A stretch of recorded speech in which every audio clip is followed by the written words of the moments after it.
High friends, welcome to our recipe show. Recipe show मध्ये सध्या भारत दौरा सुरू होता आणि आजचा शेवटचा दिवस आहे. आज आपण आलेलो आहोत नागालँड मध्ये. बघता बघता पूर्ण नकाशा भरलेला आहे. मस्त सुंदर असा कलरफुल आपला भारताचा नकाशा दिसतोय. ज्या पद्धतीनं भारताला म्हटलंच जातं की विविधतेतून एकता, त्याच पद्धतीनं इथे तुम्ही विविधता बघू शकता खाद्यपदार्थांच्या बाबतीत.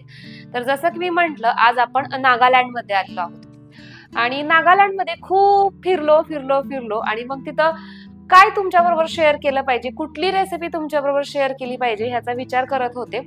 पण कसं राहतं, प्रत्येक भागाचं एक वैशिष्ट्य असतं. जसं की आपल्या इथे महाराष्ट्रामध्ये व्हेज पण तेवढेच लोक आहेत, नॉनव्हेज खाणारे पण तेवढेच लोक आहेत. पण नागालँड मध्ये जेव्हा मी तिथला अभ्यास करत होते तेव्हा मला असं लक्षात आलं की तिथं जवळजवळ व्हेजिटेरियन लोक नाहीयेत असं म्हटल्यासारखंच आहे.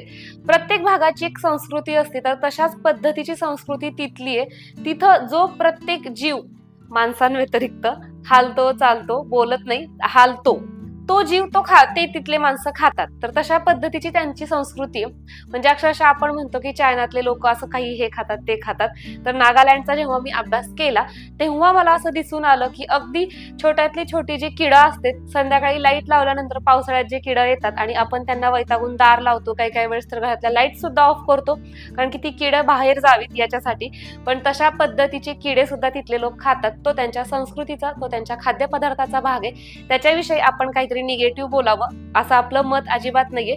पण मी एक सांगतेय तुम्हाला की तिथली रेसिपी का शेअर होणार नाहीये ते, कारण की जसं की मी म्हटलं, जास्तीत जास्त नॉनव्हेज खाल्लं जातं किंवा हे किडे मकोडे वगैरे तशा पद्धतीचे पदार्थ खाल्ले जातात आणि आपला हा जो चॅनल आहे तो प्युअर व्हेज अशा पद्धतीचा आहे.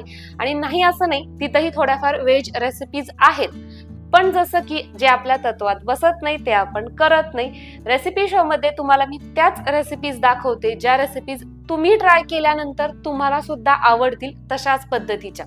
मग उगी माझा इथला डायग्राम हा पूर्ण भरला पाहिजे, तिथं एखादं काहीतरी चित्र चिकटलं गेलं पाहिजे, याच्यासाठी काहीतरी एखादी रेसिपी मी इथं दाखवणार. मग कुणीतरी एखाद्याने ती ट्राय केली, त्यांना नाही आवडली तर ते मला आवडणार नाही. तर त्याच्यामुळे तिथली रेसिपी शेअर होत नाहीये, त्याच्याबद्दल क्षमस्व. जे व्हेज लोक आहेत त्यांना नक्कीच आवडू शकतं, तर ते चेक करू शकतात त्यांना जर एखादी रेसिपी तिथली पाहायचीच असेल तर इतर ठिकाणी. तर चला, मग आज आपली कॉन्टेस्ट संपतीये. मग मी जसं की म्हटलं होतं की ही कॉन्टेस्ट कधीपर्यंत चालणार आहे, जोपर्यंत आपला शेवटचा व्हिडिओ येत नाही तोपर्यंत. आणि मी मध्यंतरी आता प्रश्न विचारणार नव्हते, तर सगळ्या व्हिडिओज खाली तुम्हाला कमेंट्स करायच्या होत्या, डेली कमेंट करायच्या होत्या, अर्थातच छान छान कमेंट्स करायच्या होत्या. आणि मी प्रत्येक व्हिडिओची प्रत्येक कमेंट वाचलेली आहे. कसं होतं, जेव्हा आपण फ्री असतो, रिकाम्या वेळेत बसलेलो असतो, कमेंट वाचतो, त्यावेळेस तिथं मी हार्ट देते, रिप्लाय देते. पण ज्यावेळेस मी काहीतरी कामात असते किंवा राणा माझ्या बरोबर असतो, सई माझ्या बरोबर असते, त्यावेळेस मी फक्त कमेंट त्या रीड करते. आणि रीड करत असताना काय होतं, रोज ज्या ज्या व्यक्तीची कमेंट येते त्यांचं जे काही आयडी आहे किंवा तिथला थंबनेलचा जो काही फोटो आहे तो आपल्या डोळ्यामध्ये बसतो. आणि मग त्याच्यावरून आपल्याला ठरवता येतं की हा, ह्या व्यक्तीची रोज कमेंट येते. एखाद दिवशी ठीक आहे की हा, त्यांनी पण केली नाही, पण हायलाइटेड ज्या कमेंट्स आहेत त्या कमेंट्स माझ्या निदर्शनात येत होत्या. त्या सगळ्यांच्या चिट्स इथं आपण या प्लेटमध्ये काढलेल्या आहेत, सगळ्यांची नावं याच्यात लिहिलेली आहेत. आता कसं होतं, याच्यापैकी सुद्धा एखाद्याने एखाद दिवशी नसेल केली कमेंट, पण असं काही नाही की त्यांनी डेलीच करावी. एखाद्या वेळेस त्यांनीही केली नसेल, पण ज्या हायलाइटेड कमेंट्स होत्या, ज्या मला असं वाटलं की ह्यांनी डेली कमेंट करतायत, चांगल्या कमेंट करतायत, तर त्या कमेंट्स इथं आपण त्यांची नावं इथं आपण उचलून घेतलेली आहेत. त्यांच्या सगळ्या चिठ्ठ्या आहेत. ह्यातली एक चिठ्ठी काढल्यानंतर ह्यात कोणाकोणाची नावं आहेत. आज आपल्याला पुरेसा वेळ आहे, आज आपण रेसिपी नाही दाखवत आहेत, आपल्या सगळ्या ह्याच गप्पा होणार. तर त्याच्यामुळे ह्या चिठ्ठ्या कोणाकोणाच्या नावाच्या आहेत त्या सगळी नावं मी तुम्हाला वाचून दाखवणार आहे. आणि शेवटचं फायनल आपलं जे बक्षीस आहे ते कोणाला जाणार आहे ते सुद्धा आता आपण पाहूयात. तर एकदा सगळ्या ह्या मिक्स करून घेते. साधारण काहीतरी 12-13 लोकांच्या कमेंट्स मी काढलेल्या आहेत, नावं काढलेली, कमेंट सारखं येतं तोंडात. तर आता ही एक चिठ्ठी उचललेली आहे. खूप सगळे बरेचसे जण छान छान कमेंट करत होते बरं का. पण त्यातनं सुद्धा अनुजा गणेश 778, तर यांना आपलं शेवटचं बक्षीस मिळालेलं आहे. यांचं कॉंग्रॅच्युलेशन्स. आणि इतर सगळेजण जे मला सपोर्ट करत होते, जे मला प्रेम देत होते, छान छान कमेंट करत होते, व्हिडिओ पाहत होते. असंही होतं की बरेचशा जण फक्त व्हिडिओज पाहतात, कमेंट करत नाही. तर त्यांचं सुद्धा मनापासून आभार की छान असा हा कॉन्सेप्ट होता. तुम्ही सुद्धा छान त्याला प्रतिसाद दिला आणि अशाच पद्धतीचा प्रतिसाद इतर सुद्धा मी आणखीन बऱ्याचशा माझ्या डोक्यामध्ये कल्पना आहेत आणि त्या कल्पना तुम्हाला सुद्धा नक्कीच आवडणार आहे. त्या सुद्धा आपल्या या रेसिपी शो वरती मी प्रत्यक्षात आणणार आहे. आणि अशाच पद्धतीच्या छान छान रेसिपीज पाहण्यासाठी जसं की मी नेहमी म्हणते, आपल्या चॅनलला सबस्क्राईब करा. तर तशाच पद्धतीने सबस्क्राईब करून ठेवा, कारण की नेक्स्ट जे काही आहे छान असं सरप्राईज म्हणजे कॉन्टेस्ट असेल किंवा काही असं छान उपक्रम असेल तर त्याच्यामध्ये तुम्ही पार्टिसिपेट करू शकता. तर मला असं वाटतं की आता अनुजा गणेश 778 यांना बक्षीस मिळाल्यानंतर आता ह्या ज्या चीट्स आहेत त्यातली नावं मी तुम्हाला वाचून दाखवते. तर सगळ्यात अगोदर बक्षिसापर्यंत पोहोचल्या, अगदी जवळ पोहोचल्या पण ज्यांना बक्षीस मिळू शकलं नाही, निलेश कुलकर्णी,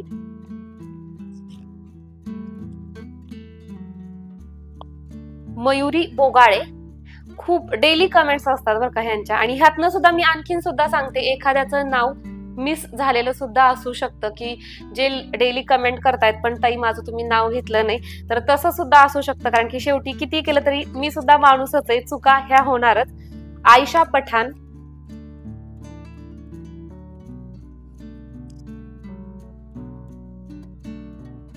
संध्या गडक 7006,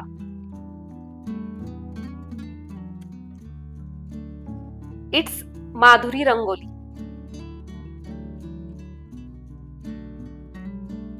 अनिता जाधव,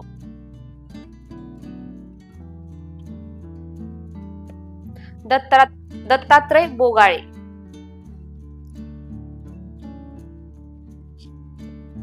रोहिणी रेसिपी,